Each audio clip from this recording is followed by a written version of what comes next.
Bismillahirrahmanirrahim.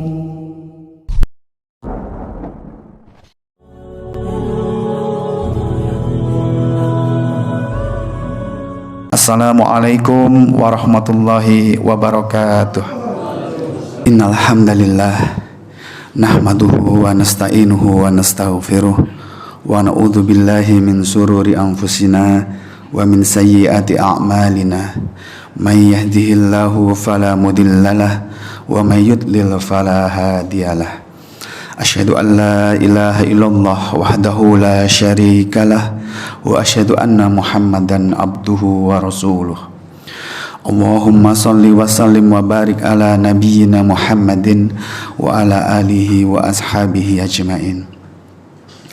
Para jamaah sekalian, Bapak, Ibu, juga saudara-saudariku semuanya yang semoga senantiasa Allah betul-betul mengampuni setiap kesalahan kita semuanya.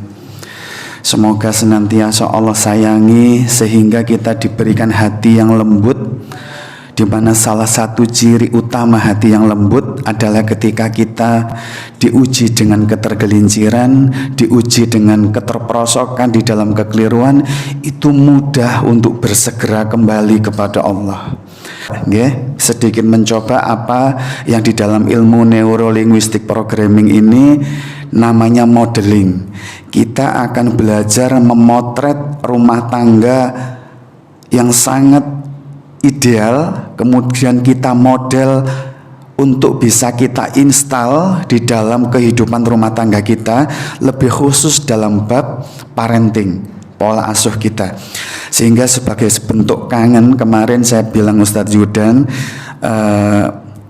insya Allah ini nanti kalau Allah mencukupkan waktunya, kita akan belajar tentang parenting yang sudah saya dapatkan dari alhamdulillah beberapa kitab para ulama, Tarbiyatul Aulad dan juga yang lainnya. Terus kemudian alhamdulillah beberapa waktu yang lalu dimudahkan Allah untuk menemukan jurnal-jurnal tentang orang tua, tentang anak, tentang psikiater dan juga neuroscience. Dan nanti akan kita padu-padankan dengan kasus-kasus yang sudah saya rekap dari rekam medis saya untuk menangani kasus-kasus di mana kalau kita nanti dalam parenting, dalam pola asuh kita itu sembrono. Artinya sembrono apa? Asal-asalan, tidak melakukannya di atas jalan hidayah, itu akan menimbulkan banyak banget pola tingkah di anak-anak kita itu yang semakin kesini semakin serasat, semakin tak terkendali. Nah, untuk itulah nanti kita akan belajar memodel semua ini menjadi langkah konkretnya gimana nih. Nah, gitu nggih. Nah, Bapak Ibu sekalian, saudara-saudariku yang semoga senantiasa dirahmati Allah, mengapa kita tidak belajar pada kisah-kisah yang sangat monumental semisal Cleopatra? Itu kan sangat legendaris banget ya. Dan mengapa kita tidak belajar pada karya sastra yang sangat indah milik William Shakespeare yang berjudul Romeo and Juliet? Itu indah banget loh sastranya ya. Atau mungkin kita asik dengan produk kita sendiri. Ada kemarin itu yang sangat ini nggih, misalnya Eiffel I am in love gitu nggih. Kenapa kita tidak belajar romantisnya rumah tangga pada mereka-mereka ini? Tapi mengapa kita hari ini kita akan belajar bagaimana sih rumah tangganya sosok yang sangat indah, yang sangat legendaris banget, yaitu kita akan belajar pada rumah tangganya Nabi Ibrahim. Yang nanti dalam proses belajar ini agar lebih familiar, nama Nabi Ibrahim alaihissalam kita akan menyapa dengan ayahanda Ibrahim. Sedangkan nanti ketika kita menyebut Nabi Ismail, untuk memudahkan otak kita memahami dengan familiar, Nabi Ismail alaihissalam kita sapa dengan Ananda Ismail. Okay? Nah, mengapa kita harus belajar pada mereka? Wonten yang bisa langsung klik mboten? Kenapa kita harus belajar parenting pada sosok yang bernama Ayahanda Ibrahim alaihimussalam? Ini sebagai pengantar mawon ya, supaya nanti seakan-akan kita itu kalau belajar kepada Nabi Ibrahim itu jauh gitu jaraknya nggih, sudah berabad-abad yang lampau. Seakan-akan kita belajar kepada Nabi Ibrahim itu, oh Nabi Ibrahim mendoakan anaknya, oh Nabi Ismail itu anak yang sabar, yang kalau ayahnya sampai dikisahkan mau menyembelih itu pasrah karena itu merupakan perintah Allah. Lalu oleh konkret yang jenengan asta kundur untuk diterapkan di rumah itu pripun? Bagaimana? Nah inilah yang dalam neurolinguistik programming nanti yang disebut modeling, kita harus punya betul-betul memotret harian mereka seperti apa, nyata, yang bisa kita pakai praktek di dalam kehidupan kita dalam mendidik anak-anak kita nggih. Baik, yang pertama secara singkat hanya sekedar pengantar nggih. Nanti panjenengan pirsani di dalam surat Al-Baqarah surat yang kedua di ayat yang ke-124.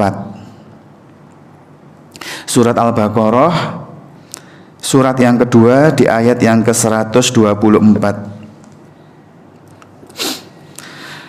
Nah, di sana itu ada penggalan di dalam ayat 124 itu di mana Allah berfirman ngeten, qala inni ja'iluka linnas imama. Saya ulang ya. Allah berfirman, qala inni ja'iluka linnasi imama. Allah matur ngeten, sesungguhnya aku akan menjadikanmu wahai Ibrahim imam bagi seluruh manusia. Nah, ini salah satu alasan kenapa kita dalam bab parenting, bukan hanya dalam akidah berkeyakinan, dalam keteguhannya memegang tauhid, tapi dalam soal parenting pun nanti Allah menjadikan Nabi Ibrahim ini sebagai rekomendasi supaya kita mencontoh mereka. Nah, apa maknanya? Di dalam tafsir As-Sa'di dikatakan yang dimaksud Allah merekomendasikan sosok Ibrahim supaya menjadi teladan, supaya menjadi imam bagi kita.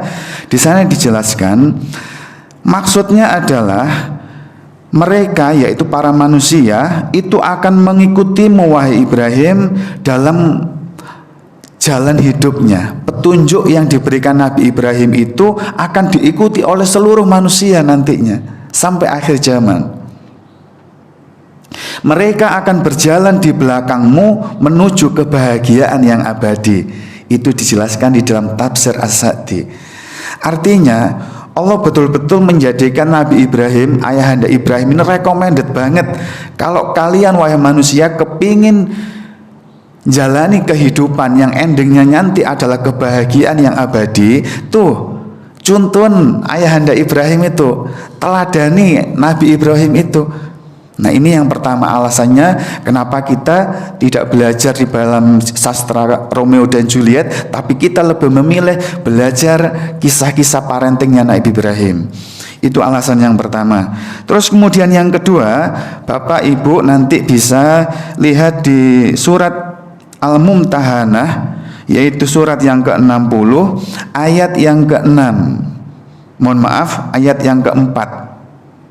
Nih, di dalam surat Al-Mumtahanah surat yang ke-60 yaitu ayat yang ke-4, Allah berfirman demikian, qad kanat lakum uswatun hasanah fi Ibrahim walladzina ma'ah.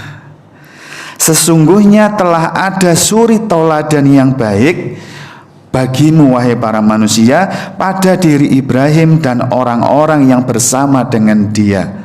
Nah, coba kita kembali lihat apa sih maknanya di dalam tafsir. Kembali saya nukilkan di dalam tafsir As-Sa'di.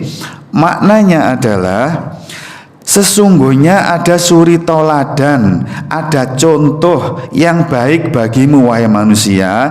Itu maksudnya di dalam diri Ayahanda Ibrahim tuh ada panutan yang baik. Itu makna yang pertama. Yang kedua, dan sosok ayahanda Ibrahim itu ternyata figur yang kalau diteladani itu berguna banget dalam kehidupan kita. Yang pertama, Allah menjadikan sosok ayahanda Ibrahim itu sebagai diparingi merek, iki lho teladan, iki lho panutan. Nah, apa manfaatnya kalau kita nyontoh kehidupan atau dalam skup parentingnya Nabi Ibrahim? Itu akan menjadi sesuatu yang berguna dalam kehidupan kalian, dalam pola asuh kalian, dalam parenting kalian.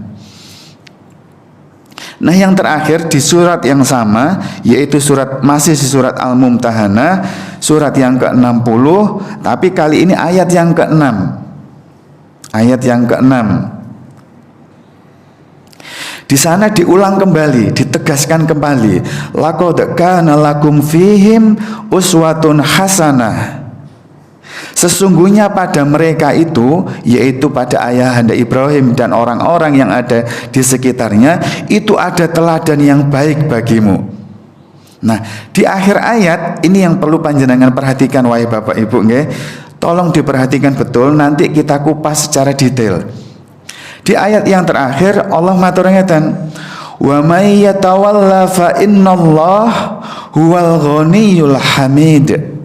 Saya ulang, wa may yatawalla fa innallah huwal ghaniyyul hamid. Apa artinya? Barang siapa yang berpaling, maka sesungguhnya Allah, dialah yang maha kaya lagi maha terpuji. Coba panjenengan perhatikan maknanya nggih. Makna dari ayat tersebut adalah kata tafsir di dalam tafsir As-Sa'di, barang siapa ada di antara manusia itu yang berpaling dari ketaatan, artinya mungkir, misalnya dalam hal ini tuh parenting kita itu nggak mau menteladani apa yang sudah dilakukan oleh ayahanda Ibrahim, itu hanya akan membahayakan dirinya sendiri. Nah, coba perhatikan, kalau kita dalam ngejalanin kehidupan, dalam berkeyakinan, dalam berteguh diri, mempertahankan keyakinan, dalam istiqomah kita, dalam parenting kita nggak nyontoh parentingnya ayahanda Ibrahim, kita berpaling melakukannya secara sembrono atau mencontoh figur-figur yang lain, itu hanya akan membahayakan diri kita sendiri, sama sekali tidak akan membahayakan Allah. Sesungguhnya Allah, dialah zat yang maha kaya, tidak butuh apapun. Kalau panjenengan berpaling pola asuh kepada anak-anak, mboten nyontoh parentingnya ayahanda Ibrahim, itu hanya akan merusak anak-anak kita. Allah tidak butuh. Kalau jenengan mangkir ya monggo mangkir, tapi resiko nih tanggung sendiri. Nah, tuh hati-hati nggih. Jadi pengantar saya katakan seperti ini supaya panjenengan, saya pribadi ada kerentek. Oh, ternyata ada nih sosok yang kalau nanti kita contoh, kita model, kita terapkan di rumah tangga kita, itu akan memperbaiki kondisi rumah tangga kita, memperbaiki pola tingkah anak-anak kita. Namun bukan hanya anjuran, tapi juga ada ancaman. Kalau kita di sisa umur ini tetap ngeyel, parenting kita itu tetap tidak mau mencontoh sebagaimana yang dilakukan ayahanda Ibrahim yang melakukannya di atas petunjuk wahyu dan hidayah, maka kita akan terpelanting sendiri, repot sendiri, rumah tangga kita makin runyem, anak-anak kita pola tingkahnya makin tidak terkontrol. Nah tuh, jadi tidak ada pilihan bagi kita di sisa umur kita. Ayo Bapak Ibu please, mohon yang sabar untuk belajar, yang ikhlas, supaya nanti di sisa umur kita itu mendapatkan bekal, supaya ngerti sisa umur ini harus ditata menjadi hamba Allah yang lebih baik. Salah satunya menjadi hamba Allah yang lebih baik itu bisa menjadi umi, bisa menjadi abi, yang saat ngasuh anak-anak itu betul-betul di atas jalan hidayah. Nah, di pertemuan kali ini kita akan belajar ada 7,5. Oh, ini ada sedikit aneh ya. Ada 7,5 resep racikan yang akan kita tengok dari dapur rumah tangganya ayahanda Ibrahim. Resep yang akan membuat pola asuh kita, parenting kita itu akan menjadikan sosok-sosok ayahanda Ibrahim menghasilkan ananda Ismail di era zaman now. Kita akan dihadiahkan oleh Allah anak-anak semisal ananda Ismail di zaman now, di generasi Z ini. Dengan catatan, setelah kita nengok dapur parenting ayahanda Ibrahim, kita akan memodel, menteladani, mencontoh, kita bawa di dalam kehidupan kita. Nah, setelah itu kita akan berharap supaya Allah menyayangi kita, menjadikan anak-anak kita adalah sosok-sosok semisal ananda Ismail alaihimussalam. Nah, ini nanti kita tidak tahu sejauh mana Allah akan memudahkan kita membahas semuanya, nggih.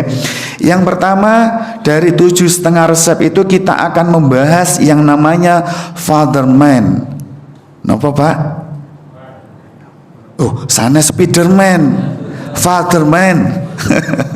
Fatherman itu salah satu pola parenting yang Allah kehendaki ada sosok laki-laki yang memainkan peran sebagai seorang father, sebagai seorang ayah. Itu yang pertama nanti. Terus kemudian yang kedua, kita akan belajar kunci dari semua parenting itu berhasil ketika sosok ayah dan umi, abi dan umi itu menjadi sosok yang bisa betul-betul nyata diteladani. Kalau kunci ini gagal, apapun teknik, apapun terapi yang akan dilakukan nanti nggak akan pernah berhasil. Kuncinya adalah di keteladanan. Itu yang kedua. Yang ketiga, kita nanti akan belajar dari ayahanda Ibrahim.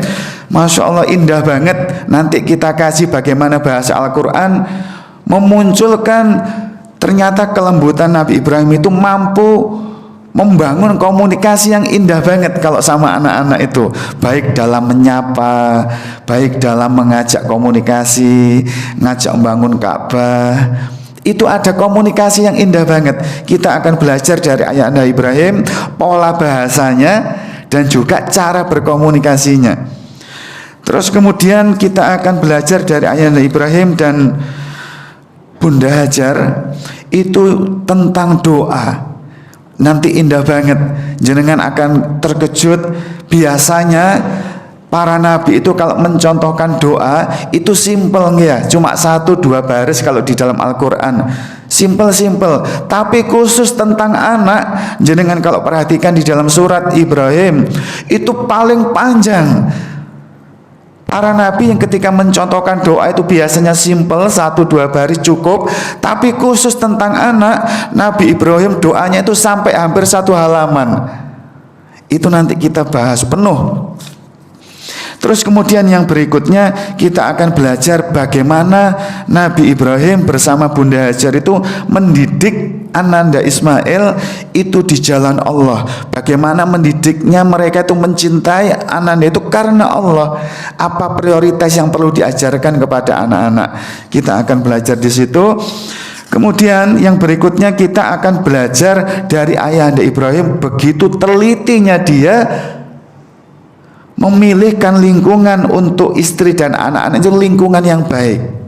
Kita akan nanti dalam era kekinian kita akan belajar bagaimana memilih tempat tinggal yang baik, memilih sekolah yang baik, memilih teman pergaulan yang baik. Dan nanti ada sesi yang cukup indah, yaitu bagaimana bagi para jomblo men gitu nggak, memilih istri, memilih suami yang baik. Karena mendidik anak, diperhatikan betul, ngapunten, mendidik anak tidak dimulai ketika anak itu lahir.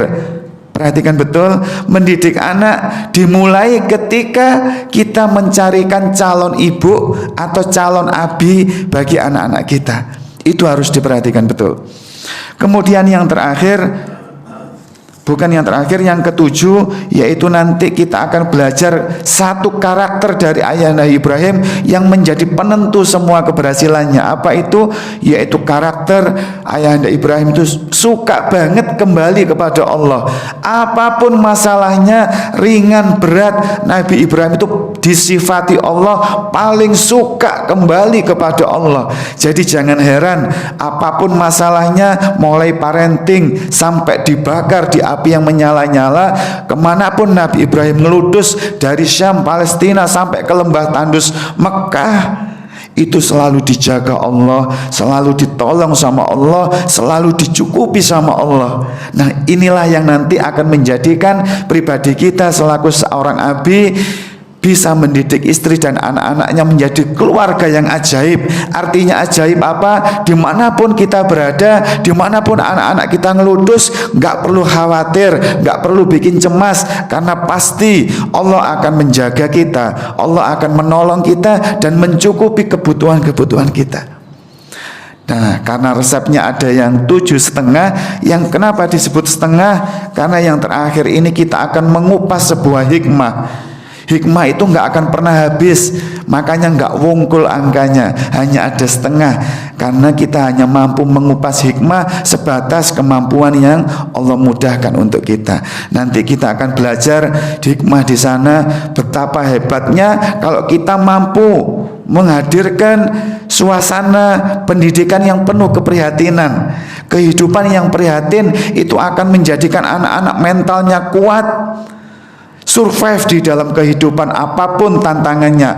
Tapi ada catatannya, tidak setiap kehidupan yang prihatin selalu melahirkan generasi-generasi jempol. Kehidupan yang prihatin hanya akan melahirkan seperti Ananda Ismail ketika lingkungannya kondusif. Nah, itu salah satu hikmah yang nanti akan kita oncei. Dan kenapa Nabi Ibrahim meminta di dalam satu doanya supaya Allah menghadiahkan, mengkaruniakan buah-buahan di dalam kehidupan istri dan anaknya yang ditinggal di lembah yang tandus itu dalam banget. Kenapa nyuwunnya buah-buahan, mboten nyuwun kurma, disebut jelas gitu, mboten, juga tidak meminta gandum, tidak meminta roti. Itu nanti Masya Allah dikupas secara ilmiahnya itu sangat mengagumkan. Itu hikmah, ya. Kita tidak tahu sejauh mana nanti Allah akan memudahkan waktu kita untuk mencari 7,5 resep langitan tentang parenting yang harus kita model dari kehidupan ayahanda Ibrahim, kita pakai di dalam kehidupan kita dalam mengasuh anak-anak kita. Nah, kita mulai dari yang pertama, kita akan belajar tentang fatherman. Bun, saya ingin tanya kepada bapak sama ibu. Jawabannya karena tidak ada duanya, cuma satu jawabannya. Kalau panjenengan bisa jawab, nanti saya paringi hadiah. Pertanyaannya simple, jawabannya nggak boleh salah, karena jawabannya memang cuma satu. Pertanyaannya ngeten, kenapa di dalam Al-Quran kalau panjenengan nanti mengkaji tentang parenting, yang Allah munculkan adalah figur laki-laki, figur bapak, figur seorang ayah, bukan seorang umi. Luqman dengan anaknya. Luqman ini bapak nopo ibu? Bapak. Terus kemudian kisah tentang Nabi Zakaria dengan putrinya. Sinten putrinya Nabi Zakaria, Pak? Sinten? Putrinya Nabi Zakaria namanya sinten? Maryam nopo Siti Maryam? Wonten sing ningali akte kelahirane sampun. Ponakane. Enggak, memang kita itu asik kok. Mulai dari Maryam jadi Siti Maryam. Nanti sinten istrinya Rasulullah itu yang pertama? Khadijah, masuk Indonesia jadi Siti Khadijah. Putrinya Rasulullah sinten namine? Fatimah, masuk Langgar Kidul jadi Siti Fatimah. Nggih. Nah, nek dereng bancaan pun dirubah-rubah, Pak. Namine nggih Fatimah, nggih Fatimah. Aisyah nggih Ibunda Aisyah, nggih. Nah, Nabi Zakaria dengan putrinya Maryam. Kok mboten ibuke ngeten nggih. Nah, kali ini Nabi Ibrahim juga yang dimunculkan sebagai figur parenting di dalam Al-Qur'an. Bukan Bunda Hajar, bukan juga Ibunda Sarah dengan Nabi Ishak. Kenapa di dalam Al-Quran ketika membahas tentang parenting, pola asuh, didik anak, kenapa yang dimunculkan selalu figur ayah? Pun, sing saged jawab ngacung. Inje. Karena ayah itu nanti bertanggung jawab dunia sampai akhirat. Karena ayah akan bertanggung jawab dunia sama akhirat. Jawaban itu betul. Tapi yang dimaksud dalam bab ini masih belum tepat. Tapi itu betul, memang seorang abi akan bertanggung jawab dalam kehidupan istri dan anak-anaknya. Nah, tapi alasan paling tepat kenapa Allah memunculkan figur laki dalam bab parenting, bukan itu yang paling tepat. Ada lagi yang ngacung, nggih? Dalam sebagai pemimpin, nggih? Ya, betul. Itu juga jawaban betul, tapi tidak terkait dengan sekarang ini temanya. Nah, pun sekarang ayo kita mulai, nggih. Pernah dengar istilah al-ummu madrasah? Nanti mireng? Pernah dengar, nggih? Artinya apa? Seorang ibu itu adalah tempat pendidikan pertama, pertama kali tempat pendidikan untuk seorang anak itu ibu. Dan itu kita sudah sepakat semua, bahkan orang-orang yang tidak beriman pun paham figur ibu adalah sosok yang tidak bisa dipungkiri, tidak bisa dibantah. Sosok umi lah madrasah perdana bagi seorang anak. Itu sudah mahfum, dipahami semua orang. Bahkan kalau dalam guyonannya bahasa hadis itu sudah mutafakun alaih, sepakat semuanya. Nggak ada yang mungkin menolak hal ini.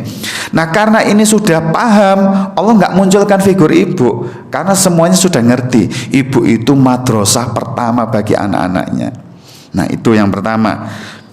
Yang kedua, Allah memunculkan figur bapak di dalam perbincangan parenting di dalam Al-Quran. Itu tujuannya supaya panjenengan ngelelir, wahai bapak-bapak, supaya panjenengan semuanya sadar kalau dalam urusan parenting, meskipun al-ummu madrasah, meskipun ibu atau istri jenengan semua itu adalah madrasah yang hebat, please, ojo lepas tangan, jangan lepas tangan. Wahai bapak, muncullah peran kalian. Itu penekanan utama. Kenapa di dalam Al-Quran Allah memunculkan figur bapak? Jangan sekedar mencari nafkah, ngisi pulsa, ngisi kuota punya anak. Please, muncul, sadar. Bapak-bapak diharapkan untuk memainkan peran dalam parenting ini. Nah, pembahasan berikutnya akan sangat bermanfaat insya Allah untuk bunda, para umi yang hari ini diuji sebagai single mom. Entah karena suami panjenengan sedo sampun meninggal, atau diuji dengan perceraian, atau diuji dengan suaminya masih ada tapi nggak memainkan peran sama sekali di dalam parenting. Nah, ini nanti akan sangat bermanfaat bagi panjenengan semuanya. Saya dedikan khusus untuk wahai para single mom, supaya nanti anak-anak jenengan tumbuh berkembang, tidak ada celah psikis di dalam kehidupannya. Please, mohon diperhatikan betul. Nah, fatherman, yaitu seorang laki-laki yang memainkan peran sebagai figur ayah. Itu tidak harus ayah kandung. Pak Le memainkan peran untuk ponakannya, Pak D memainkan peran ayah untuk ponakannya, Pak RT karena punya tetangga single mom, janda punya anak-anak, memainkan peran sebagai fatherman. Loh, sana Spiderman Pak RT ini bukan Spiderman lagi, fatherman gitu ya. Nah, jangan dimaknai yang lain-lain, jangan dimaknai yang lain-lain. Jadi itu nanti jenengan akan paham kalau sosok fatherman tidak ada di dalam kehidupan seorang anak, itu fatal banget. Makanya saking pentingnya fatherman, Allah sampai memunculkan kisah-kisah parenting di dalam Al-Quran itu memakai tokoh lakon laki-laki seorang abi. Nah sekarang diperhatikan, ini Allah memberikan contoh fatherman yang sangat tidak ideal, supaya panjenengan ngelelir. Ternyata meskipun kondisi ayahanda Ibrahim itu rumah tangganya sangat tidak ideal untuk memainkan peran fatherman, tapi harus tetap jalan sak minim-minimnya, karena kalau diabaikan fatal. Perhatikan ya, contoh penerapan fatherman yang sangat tidak ideal di dalam kehidupan ayahanda Ibrahim. Ini penting, urgent banget, mendesak banget untuk Bapak Ibu ketahui. Karena apa? Kalau jenengan beralasan aku jauh dari anakku, aku kerja di luar kota, aku kerja di luar pulau, nggak bisa dampingi istri sama anak-anakku, sehingga itu menjadikan alasan bagi jenengan untuk mengabaikan peran di dalam parenting, fatal. Ini Allah sudah mengasih contoh di dalam kasusnya ayahanda Ibrahim ini, supaya jenengan wahai para bapak, wahai para ibu yang single mom, supaya tidak mengabaikan peran fatherman ini. Perhatikan ya, panjenengan nanti perhatikan di dalam surat Ibrahim, yaitu surat yang ke-14 ayat yang ke-37. Di dalam Al-Quran, yaitu Quran surat Ibrahim ayat yang ke-14 di ayat yang ke-37. Itu ngeten cerita singkatnya nggih. Pada saat itu ayahanda Ibrahim ini tempatnya di Syam, yang sekarang dimaknai Palestina. Itu membawa jauh banget istrinya Bunda Hajar dengan bayi kecilnya, yang nanti ini adalah menjadi sosok anak yang soleh, yang tidak lain adalah Nabi Ismail, Ananda Ismail alaihissalam. Nah, dibawalah ke lembah yang sangat tandus, lembah Bakkah yang sekarang dikenal Mekah itu. Nah, di sana tidak ada kehidupan, betul-betul padang pasir yang tandus, tanaman mawon tidak ada. Sedangkan Bunda Hajar masih nggendong bayinya sing tasik nembih babaran, tasik procot. Nah, saat itu ketika sudah sampai di sana, kemudian ayahanda Ibrahim ini meninggalkan, berpaling untuk meninggalkan Bunda Hajar dan putranya Ismail tadi untuk kembali ke Syam atau Palestina. Ketika ayahanda Ibrahim mulai melangkah, di sana dikatakan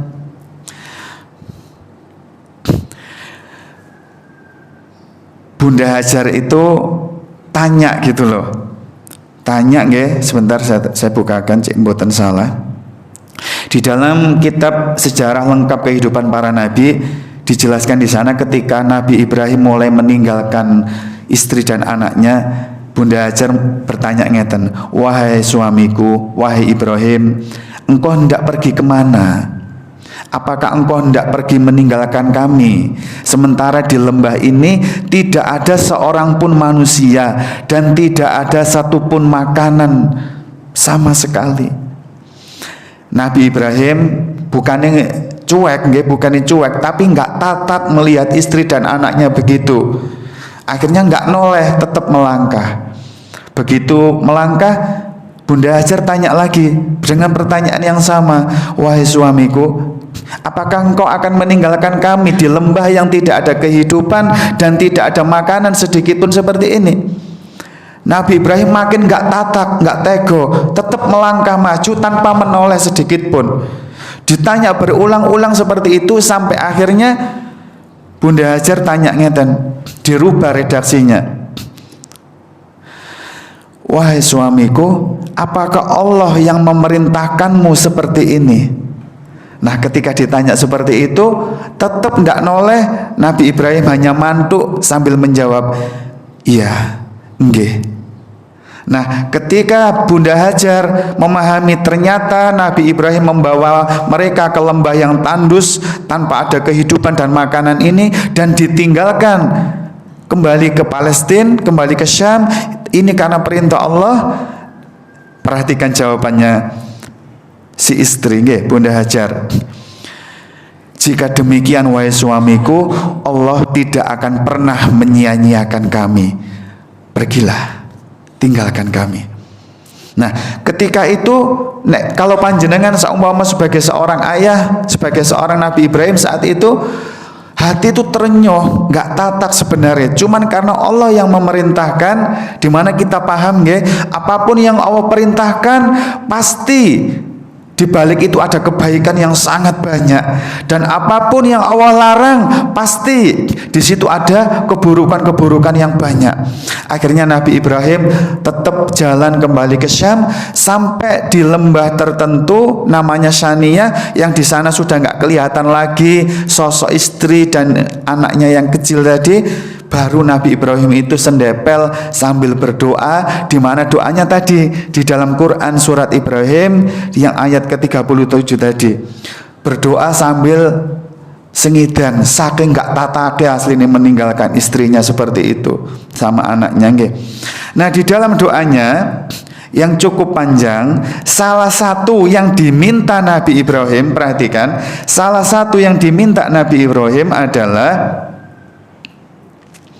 faj'al af'idatam minan nasi tahwi ilaihim.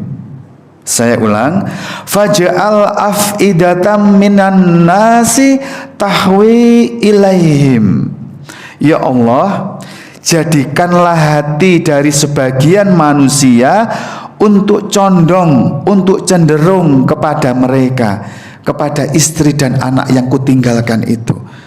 Jadi Nabi Ibrahim berdoa supaya Allah menjadikan sebagian manusia itu hatinya sakno, hatinya sayang, hatinya condong kepada istri dan anak yang ditinggalkan di lembah yang tandus tadi.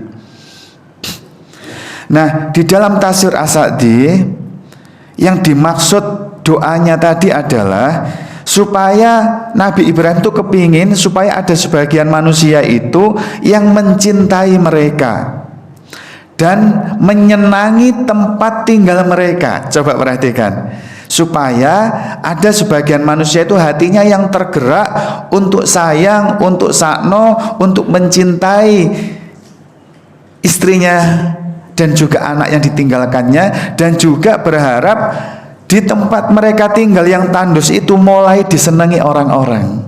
Nah tuh, coba perhatikan, kita bawa ke era kekinian kita ya.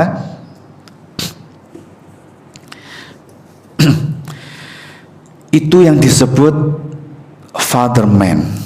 Nabi Ibrahim merasa jauh dari istri dan anaknya yang nggak mungkin bisa melaksanakan fungsinya dengan baik sebagai seorang ayah karena letaknya jauh, Mekah sama Palestina. Karena itu Nabi Ibrahim berdoa, muga-muga ya Allah ada orang-orang yang bisa membersamai istri dan anak-anakku, tinggal di sana, perhatian sama anak-anakku, dan ini yang dalam era kekinian menjalankan fungsinya sebagai seorang fatherman, ganteni aku sing gak iso ndampingi tiap hari. Ini merupakan parenting dari hidayah, dari wahyu. Jadi jenengan kalau merasa jauh dari anak terus nggak memainkan peran fungsi sebagai ayah, ini keliru, sembrono banget. Allah mencontohkan yang sangat tidak ideal. Nabi Ibrahim jauh dari anaknya, tapi harus tetap dimainkan nih peran fatherman ini. Nah, doa itu dikabulkan oleh Allah setelah, kisah singkatnya, setelah kakinya bayi Ismail itu jejek-jejek, sehingga dari jejekannya itu muncul yang sumber air yang sekarang kita kenal sumur Zam-Zam itu, nggih. Masya Allah. Nah, saat itu orang-orang di sekitar, lebih tepatnya Bani Jurhum, itu melihat di atas langit kok banyak manuk muter-muter ya, banyak burung muter-muter berterbangan. Itu pertanda kalau di bawah burung itu ada kehidupan, ada sumber air. Padahal Bani Jurhum itu seumur-umur dagang, kafilah dagang lewat lembah Bakah itu nggak ada kehidupan. Kok tiba-tiba sekarang ono manuk muter-muter? Nah akhirnya mereka datang, Bani Jurhum ini datang, di situ menjumpai Bunda Hajar sama bayi kecil Ismail. Loh, kok ono uang ndak kene dan ada sumur? Terus Bani Jurhum minta izin, bolehkah kami tinggal di sini sama Bunda Hajar? Boleh, monggo, tapi jangan mengambil sumur kami, air kami. Nggih, kita sepakat. Nah, saat itulah Bani Jurhum mulai berdatangan, karena di situ ada sumber air, berarti mulai bisa dibangun peradaban, dibangun kehidupan, dibangun komunitas manusia. Nah, saat itulah Bunda Hajar mengajari Bani Jurhum tentang suhuf Ibrahim, dan Bani Jurhum memainkan peran fatherman untuk Bani Ismail sampai nanti remaja. Apa yang dilakukan di dalam sejarah diceritakan, Bani Jurhum itu memainkan peran fatherman, mengajari Nabi Ismail bahasa Arab. Ya, karena orang Palestina kan nggak bahasa Arab. Lah begitu sampai di Lembah Bakah diajari bahasa Arab, diajari memanah, diajari berkuda. Yang semestinya itu tugas abinya, yaitu ayahanda Ibrahim. Tugas-tugas itu banyak hal lain diperankan fatherman, dimainkan oleh Bani Jurhum. Nah tuh, itu pentingnya fatherman. Dalam kondisi yang seperti itu harus tetap dimainkan, harus ada yang memainkan peran sebagai sosok fatherman. Nah untuk itu sekarang saya kepingin lebih menukik kembali, nggih. Saya minta diperhatikan betul.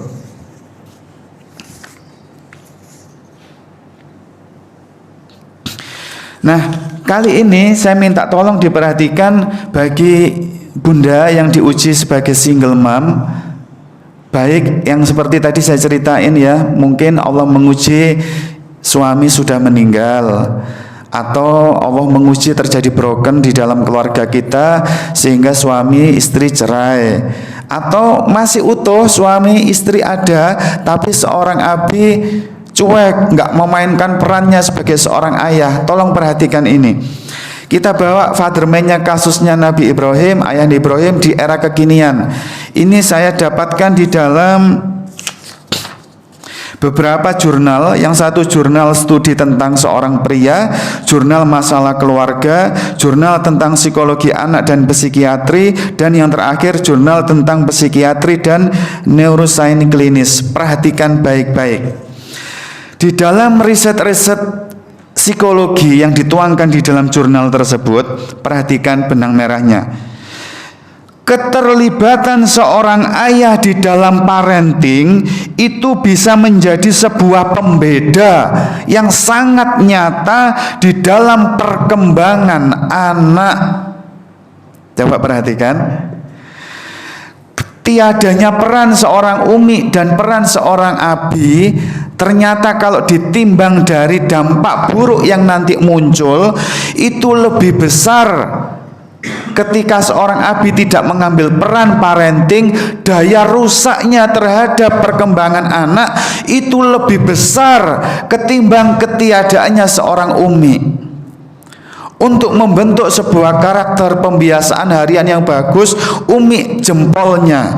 Tapi kalau tidak ada figur ayah dan tidak ada figur umi, kalau dibandingkan daya rusak terhadap perkembangan anak itu jauh lebih besar ketika seorang abi tidak memainkan perannya. Atau seorang single mom didik secara feminin saja, tidak dimasukkan peran fatherman di dalam kehidupan anak, daya rusaknya besar. Perhatikan, yang pertama, kenakalan anak lebih diakibatkan karena kehilangan sosok ayah daripada kehilangan sosok ibu. Itu hasil riset yang pertama. Yang kedua, kenakalan yang dimaksud di poin pertama ini, kenakalan yang muncul akibat tidak ada peran father man, itu bisa terindikasi, bisa terendus, cirinya berdampak pada perilaku nakal anak itu sejak dini. Contoh, kalau anak jenengan sebelumnya baik-baik saja, tiba-tiba nakal di kelas 4 SD, SMP. Nah, itu bukan karena celah fatherman ini.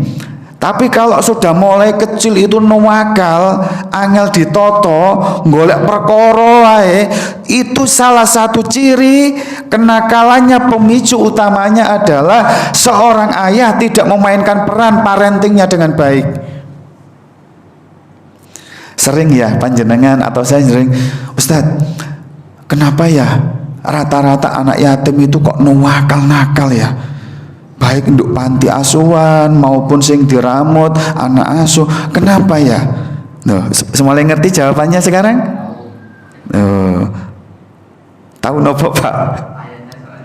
Ya, anak yatim itu rata-rata ditaruh di panti asuhan kah, atau jenengan single mom diasuh sendiri, atau jenengan pak D-nya ngasuh sendiri. Kenapa cenderung nakal sejak kecil? Itu karena jenengan hanya dampingi fisik, wae maem, wae sinau, wae mandi dimandiin, pulsa entek ditukokne, tapi jenengan tidak memainkan peran sebagai seorang father man. Mesti nanti kayak gitu jadinya. Tapi anak yatim yang didampingi umiknya yang single mom, tapi umiknya juga bisa memainkan peran sebagai seorang father man, nggak bakalan nakal sejak dini. Di panti asuhan, kalau pengelola pantinya ngerti bagaimana memainkan peran father man, tidak akan nakal sejak kecil. Dan pengalaman kami pribadi di lembaga Al-Um itu dominan masih pengajarnya ustadzah. Dereng wonten ustadznya. Insya Allah nanti tahun depan SMP-nya muncul, sudah wonten pengajar-pengajar ustadznya. Beda banget. Wayahe sholat rawame, di kelas tidak terkontrol. Itu beda penanganannya antara ustadz sama ustadzah, beda. Jenengan titeni kalau seorang anak setahun wali kelasnya adalah seorang guru perempuan sama guru laki-laki, beda jadinya. Kembali lagi father man.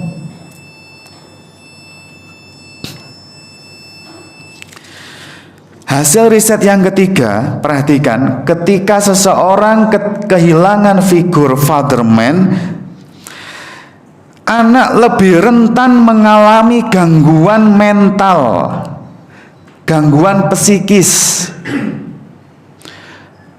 Saya kasih contoh nggih, saya kasih contoh. Nanti sebentar. Jadi saya ulangi supaya panjenengan ingat. Kehilangan sosok father man itu sangat bahaya. Makanya Allah memunculkan di dalam figur-figur parenting dalam Quran itu sosok laki, supaya wong lanang ngelelir sadar kalau orang perempuan al-ummu madrasah. Kita sepakat nggak bisa digugat perannya nyata seorang ibu. Tapi kalau seorang ayah lepas tangan, nggak mau menjalankan fungsinya di dalam parenting, fatal akibatnya. Sampai di dalam kondisi yang tadi saya ceritain, ayahanda Ibrahim itu rumah tangganya nggak ideal, jauh dari anaknya. Tapi karena pentingnya father man ini, sampai dimunculkan sejarah Bani Jurhum tadi yang memainkan peran itu. Harus ada yang memainkan. Karena apa? Kalau tidak ada yang memainkan, diabaikan, fatal banget. Di era kekinian, saya ulangi lagi 3 hasilnya tadi. Yang pertama, kalau tidak dimainkan peran ayah, itu kenakalan akan muncul disebabkan karena tidak ada figur peran ayah. Yang kedua, kenakalan perilaku terbaca, terendus sejak dini. Yang ketiga, lebih fatal, anak lebih rentan mengalami gangguan mental, gangguan psikis. Nah, apa gangguan mental dan psikisnya nanti saya ceritain dari rekam medis saya pribadi untuk nangani kasus-kasus gangguan mental, kenakalan yang karena figur ayah tidak dimainkan. Sekarang sebelum saya ceritain rekam medis tentang kasus-kasus itu, tolong diperhatikan. Ini yang harus dimainkan oleh bapak-bapak sepulang dari sini supaya iso disebut fatherman. Dan ini bagi para single mom, wahai bunda, tolong diperhatikan. Kalau memang panjenengan fight sendiri, bertarung sendiri di dalam kehidupan, ya jualan, ya ngancani anak ngejak PR, ya mandikan, ya nuturi, semua jenengan lakukan sendiri. Masya Allah, semoga Allah memberikan kekuatan kepada panjenengan semua. Tapi tolong perhatikan poin-poin ini. Poin-poin ini sebenarnya tugasnya bapak, tapi karena panjenengan berjuang sendiri, panjenengan harus memainkan dua peran. Kadang sebagai seorang umi, kadang sebagai seorang abi. Kalau panjenengan kesulitan, peran yang akan saya ceritakan ini minta tolong supaya Pak Liknya mau memainkan peran ini, Pak D-nya. Kalau ndak ada minta tolong guru ngajinya. Kalau ndak ada tonggone sing peduli, Pak RT, Ustate. Nanti minta tolong Ustadz, ini minta tolong saya telepon, mohon izin, ini ngobrol sebentar sama Ananda nggih. Ndak apa-apa. Itu supaya Ustadznya, Ustadz Yudan atau yang lain memainkan peran sebagai fatherman. Fatherman loh ya, jangan yang lain-lain, jangan diterjemahkan yang lain-lain. Ini kepedulian kita supaya para single mom itu tetap survive, tetap tangguh dalam kehidupan.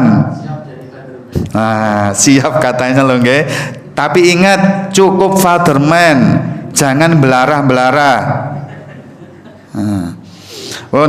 Perhatikan, yang pertama tugas khusus seorang fatherman yang kalau dilakukan umi bisa, tapi hasilnya nggak maksimal kalau yang lakukan bukan seorang cowok, guru, ustadz atau siapapun. Satu, mendisiplinkan anak, baik di dalam mendisiplinkan kebaikan maupun mendisiplinkan supaya jauh dari keburukan. Contoh, Mas, mulai sekarang minta tolong ya, kalau nata sandal yang rapi kayak dicontohkan Abi itu ya, mulai sekarang ditata begitu. Nah, itu kalau yang ngomong adalah guru laki, yang ngomong adalah seorang Abi, pengaruhnya kuat. Mas, mulai sekarang alhamdulillah kamu sudah berubah, mandinya bisa sore nggak ke maghriban. Mulai besok jangan diulang lagi loh ya, mandi malam-malam. Nah, itu kalau Abi yang ngomong, itu fungsi fatherman-nya kuat. Jadi seorang Abi punya kekhususan, yaitu mendisiplinkan anak dalam dua hal, mendisiplinkan kebaikan dan mendisiplinkan supaya terjauh dari keburukan.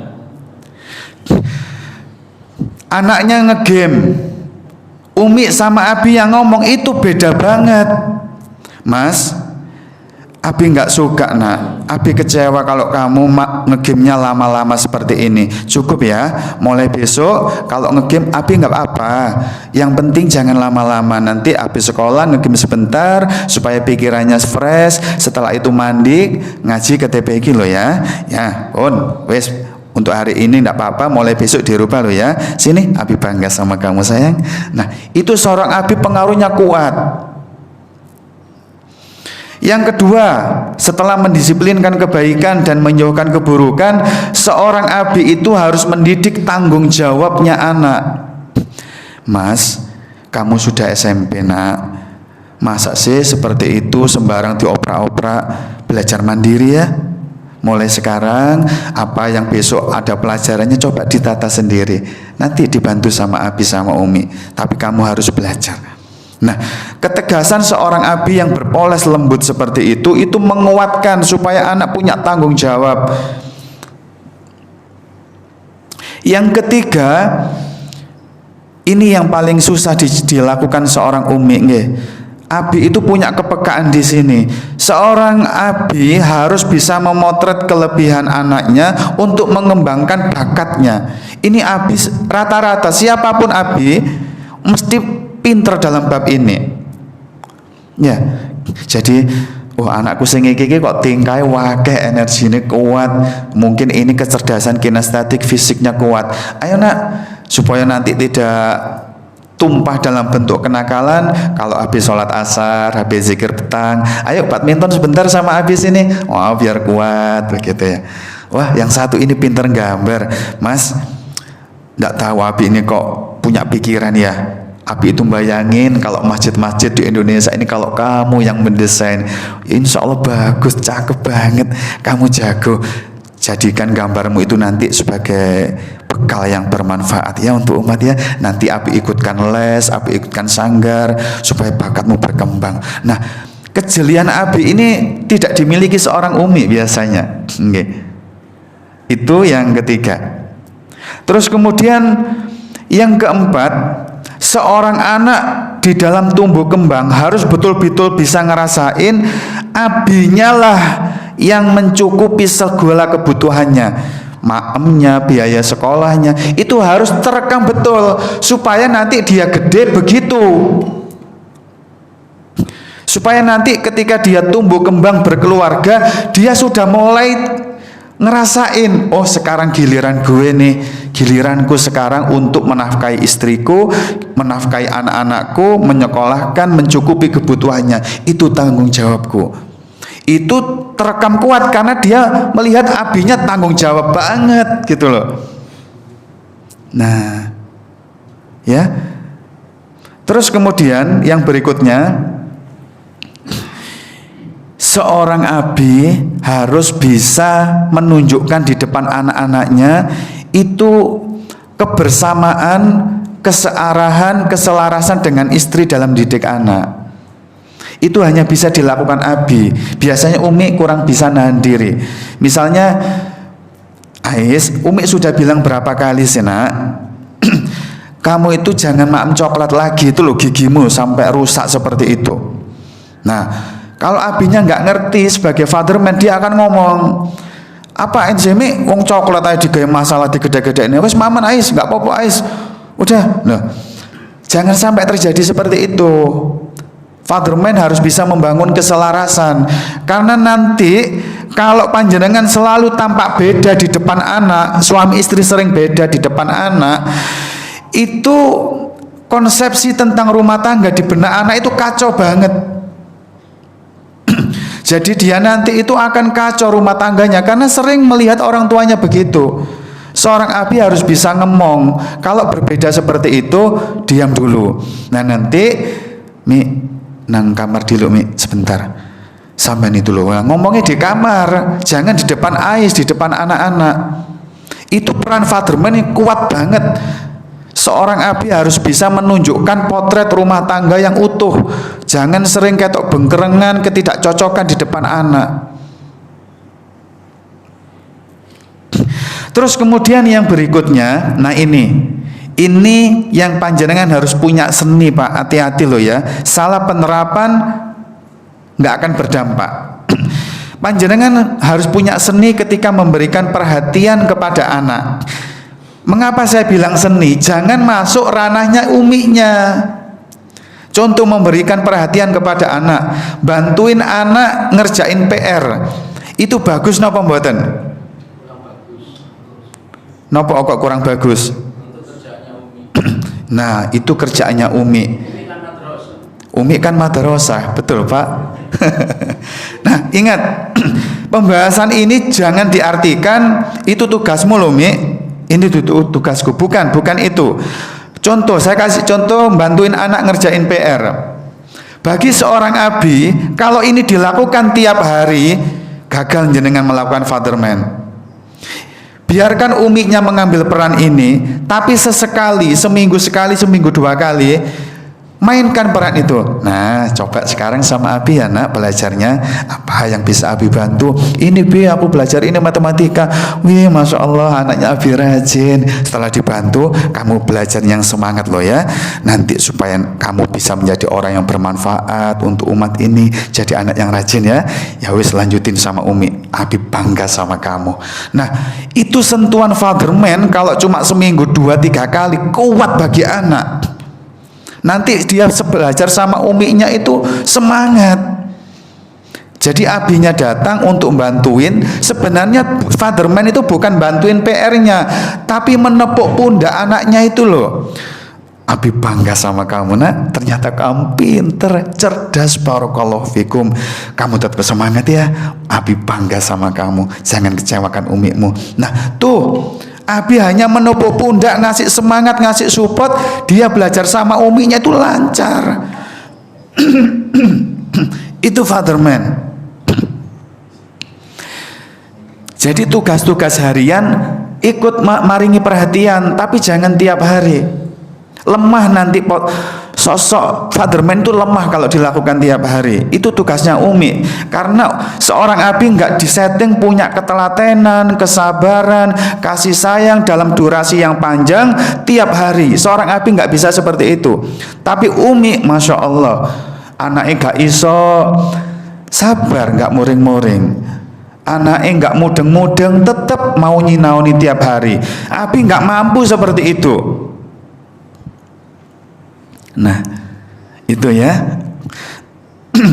Jadi itu beberapa poin yang saya minta tolong bunda yang single mom, mulai dari mendisiplinkan kebaikan, menjauhkan keburukan, mendidik tanggung jawab anak, mengembangkan potensi anak, bakat anak, menyediakan sumber daya yang dibutuhkan untuk survive-nya anak, menafkahi semuanya.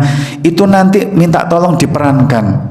Karena kalau itu tidak diperankan, hasilnya nanti fatal, saestu. Anak-anak kita akan mengalami kenakalan dan gangguan psikis.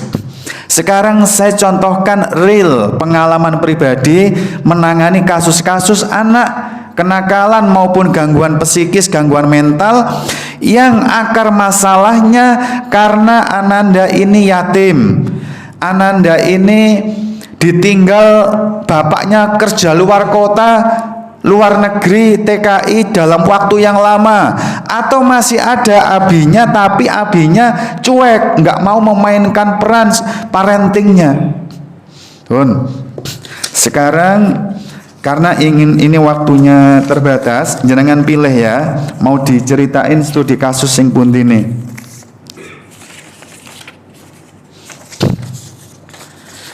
Satu, LGBT. Laki suka sama laki, cewek suka sama cewek. Ini sudah banyak menjangkit, hati-hati nggih.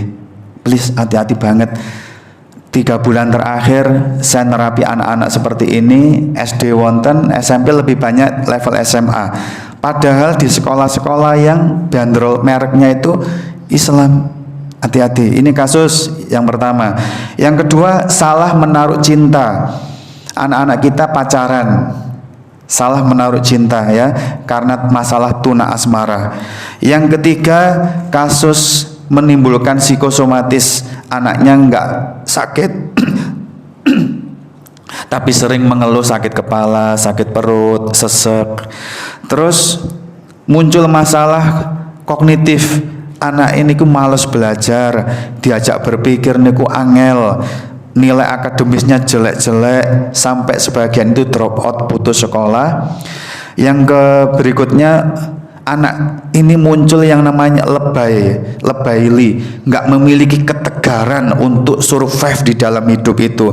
Terkena derita sedikit gitu aja, dimarahin gurunya, dibully temannya, itu sudah ngalem, nggak memiliki spirit untuk survive, tangguh di dalam kehidupan. Terus kemudian nanti ada kasus juga, anak ini itu mengalami sindrom konformitas, mudah terpengaruh banget sama teman-temannya.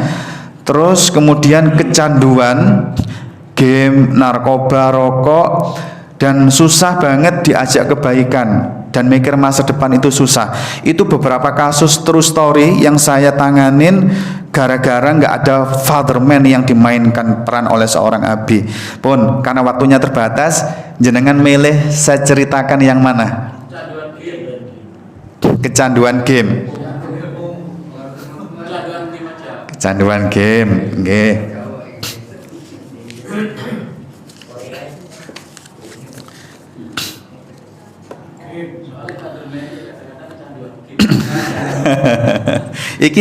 Bapak pengen saya ceritain kecanduan game untuk Ananda apa untuk ayahnya?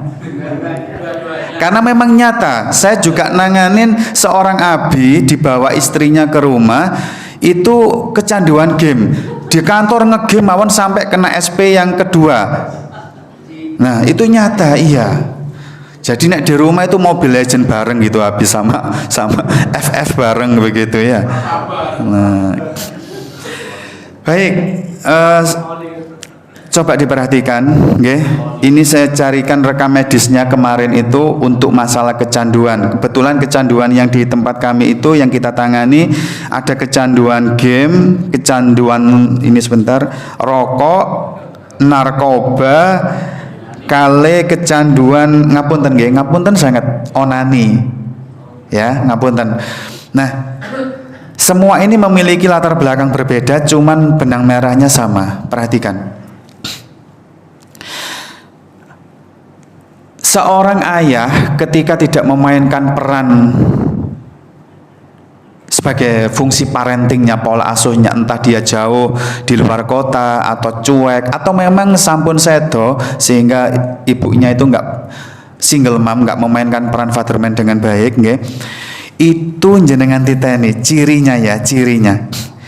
Anak itu akan memiliki di dalam memori jangka panjangnya hati itu ada kehampaan di sana karena nggak ada yang ngisi fatherman, peran parenting tadi, ada kehampaan di sana. Kehampaan itu isinya itu selalu ngomong ke pikirannya anak, aku ini nggak diharapkan, aku ini anak yang ditinggalkan, aku ini anak yang tidak diharapkan oleh orang-orang terdekat saya.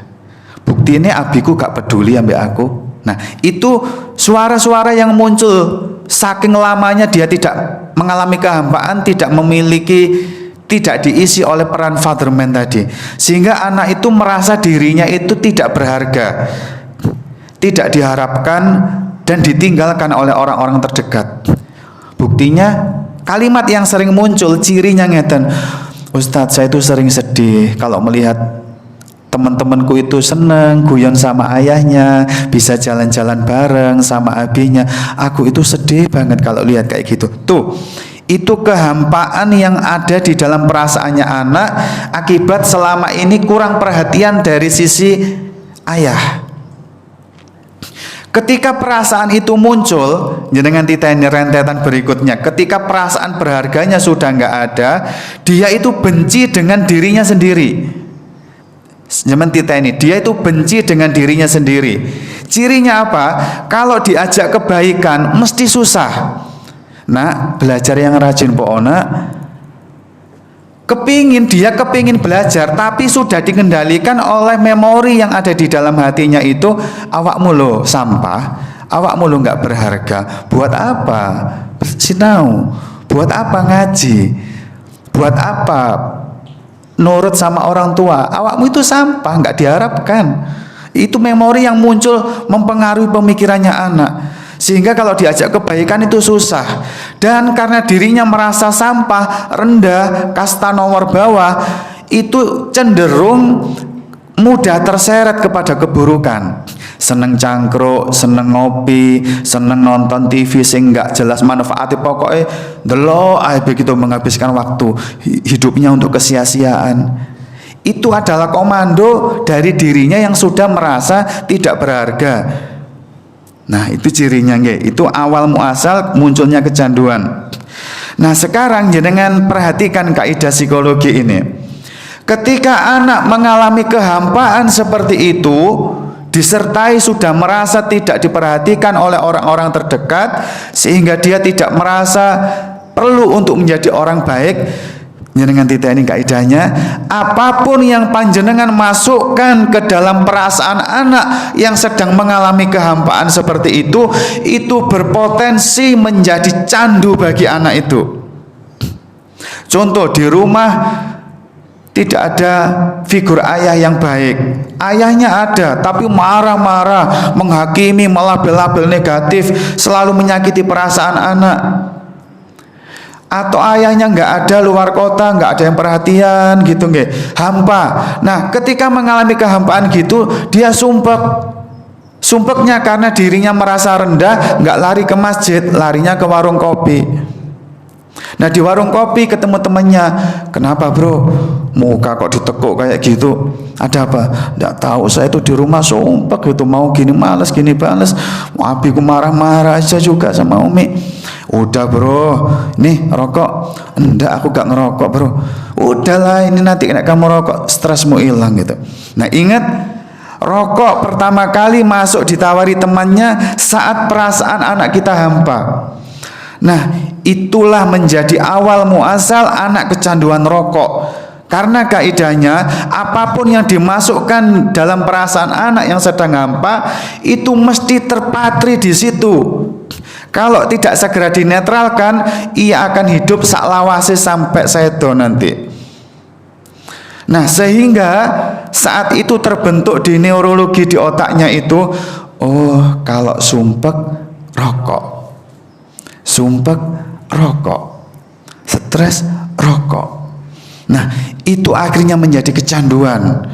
Sehingga jenengan kalau sudah mendapati anaknya kecanduan rokok terus ngelarui, nah rokok itu haram, rokok itu kalau kamu nanti disiksa terus di neraka dengan bunuh diri pakai apa gitu, api, ya harus disiksa dengan api seperti itu, ditakut-takuti gitu. Berhasil apa mboten selama ini?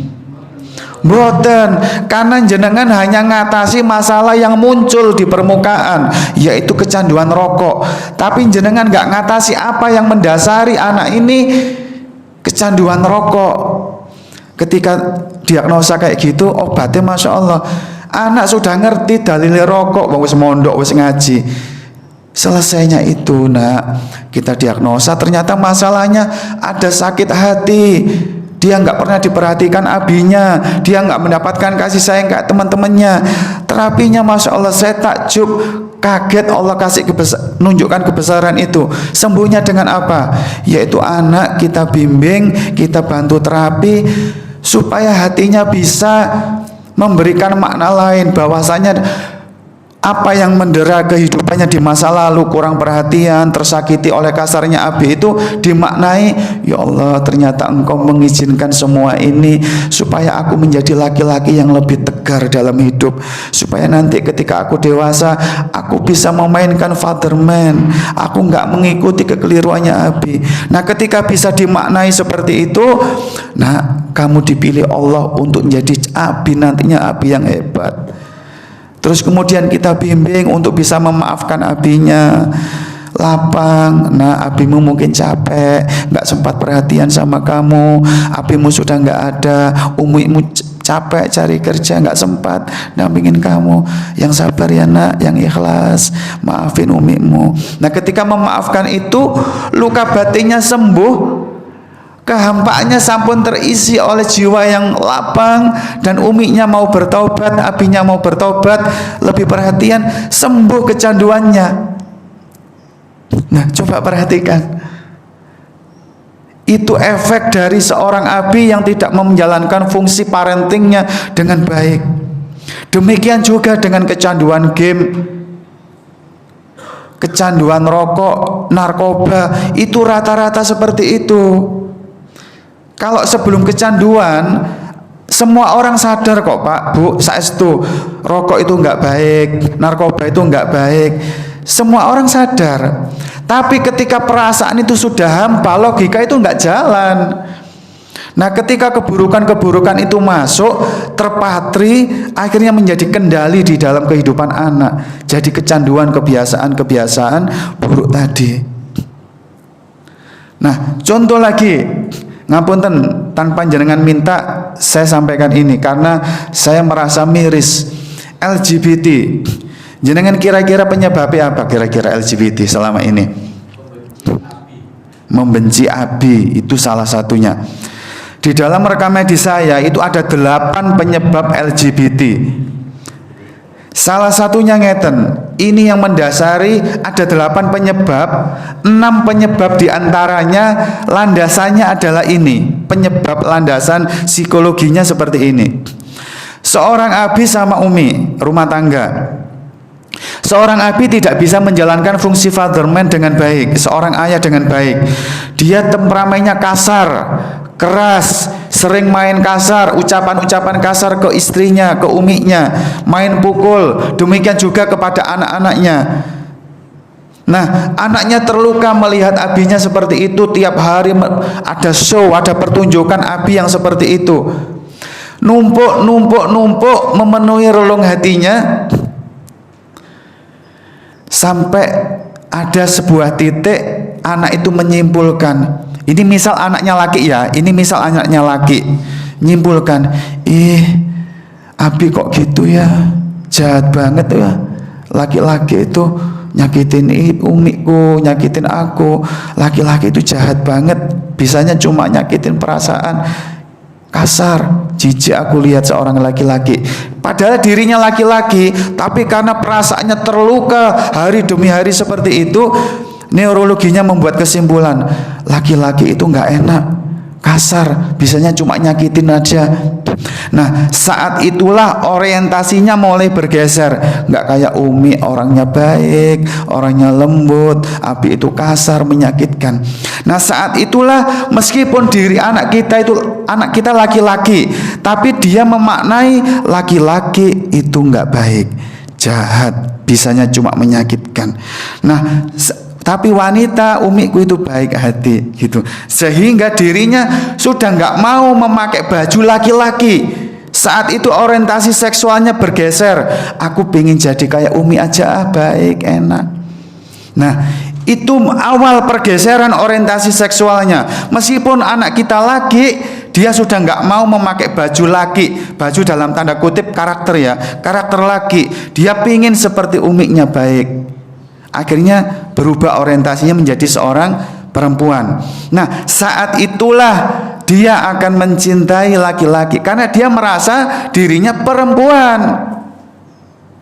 Nanti hobinya sudah mulai, umi tak bantuin ngiris bawang ya, padahal selama ini nggak pernah. Kalau sejak kecil memang hobi masak, calon chef profesional, bagus, tapi selama ini nggak pernah. Tapi begitu makna itu masuk, tiba-tiba berubah, umi tak bantuin ngulek lombok, ngulek sambel, umi tak bantuin nyapu, padahal biasanya nggak pernah. Tuh, hati-hati indikasi itu. Lembengnya muncul. Nah, hati-hati nggih. Ini awal. Nah, sama kalau seandainya kasus ini anaknya adalah perempuan, cewek, melihat abinya tiap hari kasar, nggak perhatian, nggak menjalankan fungsinya sebagai seorang fatherman, dia memaknai,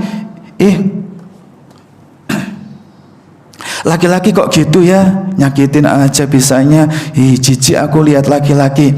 Nah, dia perempuan, tetap feminin sebagai perempuan, tapi sudah mulai memasukkan makna baru, laki-laki itu jijik, laki-laki itu nggak mau saya laki-laki.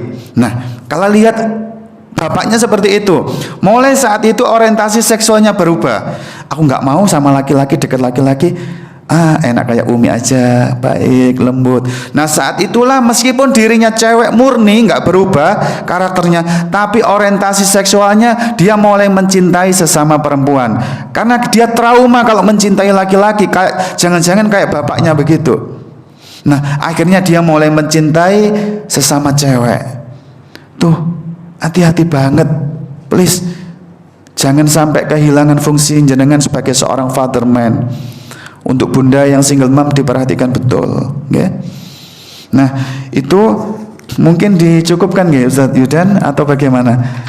Sampun nggih, ini untuk kasus-kasus yang lain kaitannya sama lebay, nggak memiliki ketegaran hidup, psikosomatis, anak-anak yang tampaknya fisiknya sehat tapi rapuh, sering sesek, bunda kok tanganku sakit semua, ini saking sakit kepala, sering sakit perut. Itu ciri-ciri kehilangan figur fatherman, mengalami tekanan psikis yang mengganggu fisiknya, okay? Terus kemudian kalau ada anak yang pelajarannya susah secara kognitif akademis, hati-hati, diagnosanya gampang, fungsi ayahnya jalan apa enggak, itu arahnya ke situ nanti.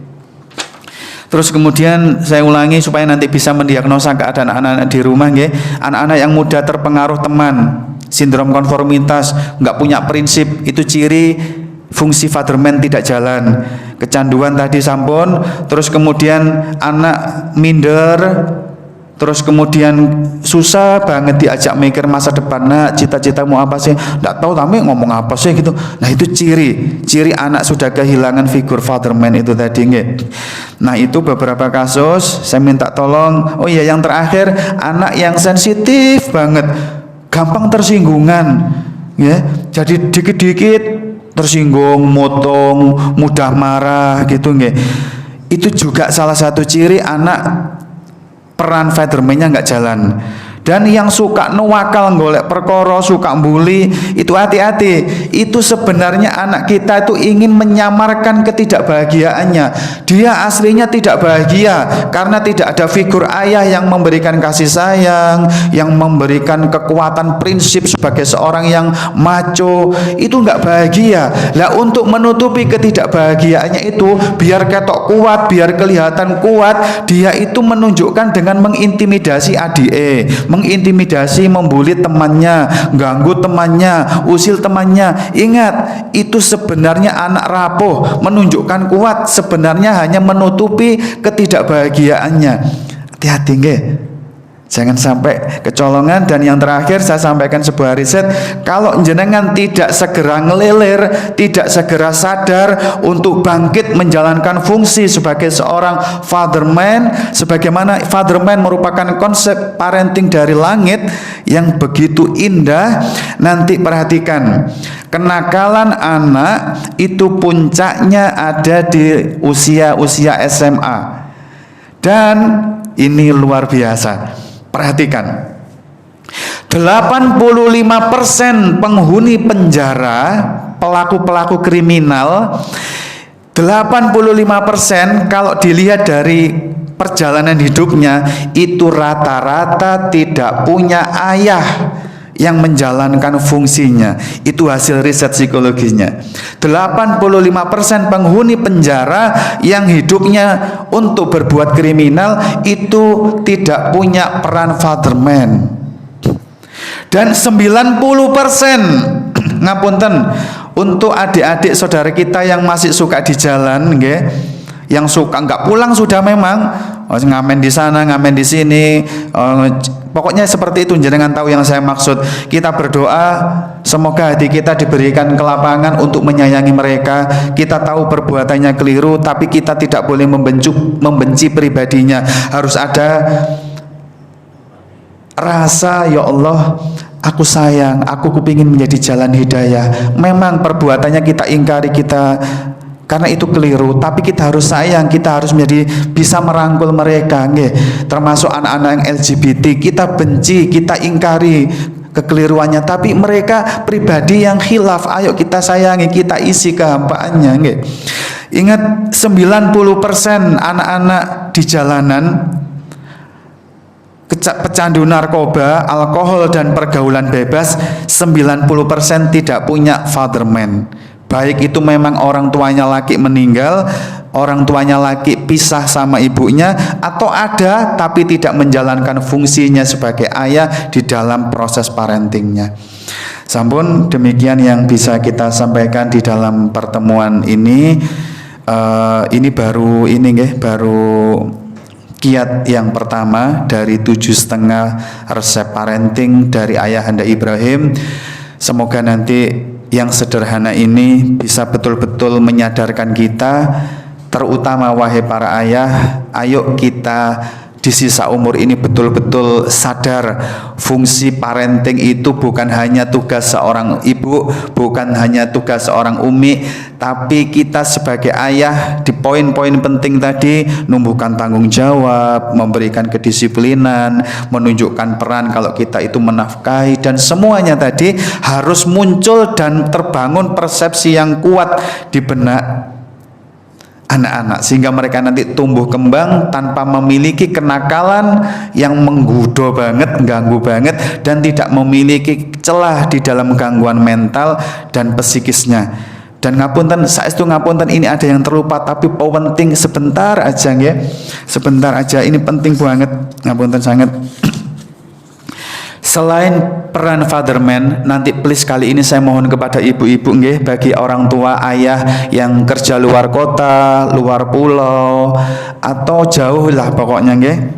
Perhatikan peran Bunda Hajar. Nabi Ibrahim meninggalkan di Mekah dalam waktu yang lama sampai kembali ketika itu ananda Ismail sampun remaja. Apa yang dilakukan Bunda Hajar? Perhatikan. Di dalam beberapa kisah, Bunda Hajar selalu membangun persepsi positif terkait ayahnya kepada Ismail. Contoh, di dalam sejarah diceritain Bunda Hajar itu selalu menceritain, nak, abimu itu pemimpinnya orang-orang yang bertauhid loh. Nak, abimu Ibrahim itu pemimpinnya orang-orang yang beriman loh. Nak, abimu itu Abul Anbiya. Nah, hampir semua kebaikan abimu itu orangnya santun, sangat lembut. Memang itu di dalam Quran disifati seperti itu Nabi Ibrahim. Jadi meskipun tidak pernah ketemu abinya mulai bayi sampai remaja, tapi gambaran positif, persepsi positif itu ada di benak Ismail saat tumbuh itu. Nggak pernah, ngapunten, di era kekinian jangan ibu memainkan peran sebaliknya. Nak, abimu itu ojo dicontoh, itu kerja di luar kota dulu lah, nduk kono lah Arabi maneh. Dulu abimu itu nggak tahu telepon, nggak tahu peduli, paling gajinya aslinya gede. Nak, dikene ibu cuma sakmene, ojo contoh ya abimu itu wis tau gak iso dipercaya. Nah, itu please deh, nggak kompatibel sama Bunda Hajar begini. Gitu ya, sehingga nanti abine mulai saka kerjaan luar pulau, luar kota, TKI, anaknya lihat abinya, oh iki pengkhianat, iki mulai iki pengkhianat, iki wong begedut, iki gak kena dicontoh. Sampun tertanam persepsi seperti itu. Makanya ketika diceritakan dalam kisah sejarah itu, Nabi Ibrahim pertama kembali datang ke lembah Mekah, di situ sudah ramai pemukiman dengan Bani Jurhum. Nabi Ismail itu pertama lihat abinya itu diceritain, Nabi Ismail itu cinta banget, hormat banget, rindu banget. Karena selama ini diceritain, nah abimu itu Masya Allah nak, pemimpinnya kaum yang beriman, ngajak orang-orang bertauhid, kalau nggak pernah makan kecuali mesti ngajak tamu, hati ini lembut nak, sewantun nabimu itu ya Allah. Jadi anak nggak pernah lihat, tapi terbangun persepsi positif. Ya Allah, iya ya Mi, aku pengen ketemu sama abi, kangen Mi, senengnya rek, cinta, hormat, karena Bunda Hajar membangun itu. Nggih, nanti bapak juga begitu. Nek umiknya lagi taklim, delon umikmu nanti ditenono. Nek mulai taklim gak langsung mulai, nak mulak blonjo dhisik delok entahlah. Wis talahmu imiku wis talah mangkano abi itu kuwes. Jangan.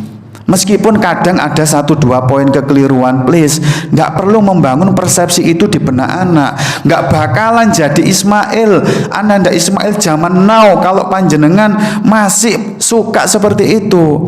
Nggih. Jadi saya minta tolong bapak-bapak mainkan peran fatherman yang jos banget. Ibu-ibu mainkan peran sebagai Bunda Hajar yang Masya Allah tidak akan memasukkan persepsi yang negatif tentang suami jenengan, tentang abinya. Meskipun ngapunten ini kasus ekstrim, ada rumah tangga yang broken, cerai, tetap tidak boleh. Nah, abimu itu ya biyen pisah tuh gara-gara ngene. Nah, abimu itu wong ngene, wong pelit, wong itu senengane selingkuh, wong itu gak perhatian. Udah, nek sampun cerai, sampun ditutup, tetap harus dibangun karena anak ini tetap punya kewajiban bakti sama abinya, sama umiknya. Nggih, ayo sama-sama dicukupkan, saling membicarakan kebencian, dirubah untuk membangun persepsi gambaran yang positif di benak anak-anak. Supaya apa? Supaya nanti anak itu ketika tumbuh kembang dan pada akhirnya berumah tangga, itu yang terbangun itu positif. Nggak kayak pengalaman broken home orang tuanya. Nggih, itu poin yang tertinggal nggih. Dan bapak-bapak dieling-eling, bojo jenengan, istri jenengan itu iso cerita koyok Bunda Hajar, nek istri jenengan itu legowo kalian jenengan.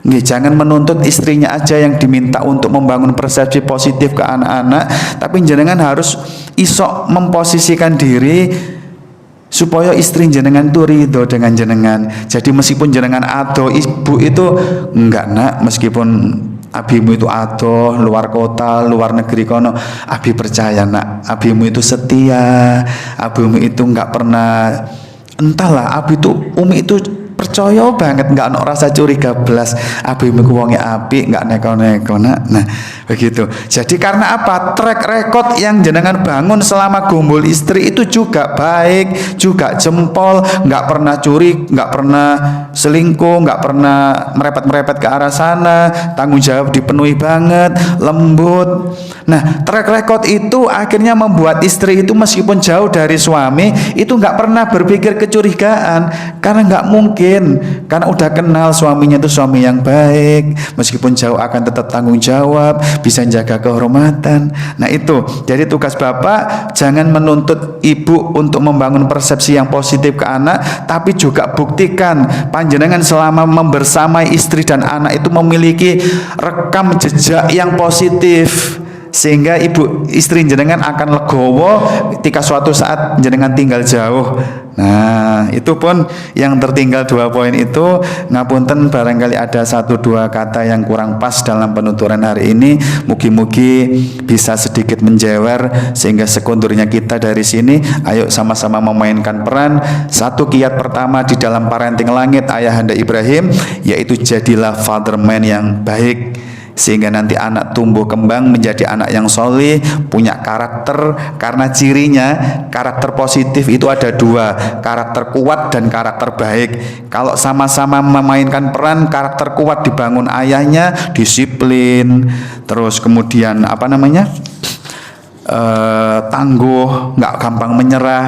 Kemudian karakter baiknya dibangun umiknya, anaknya rendah hati, anaknya ikhlas, anaknya itu santun. Nah itu nanti akan jadi anak yang indah banget karakternya. Demikian, subhanakallahumma wa bihamdika asyhadu an la ilaha illa anta astaghfiruka wa atubu ilaik.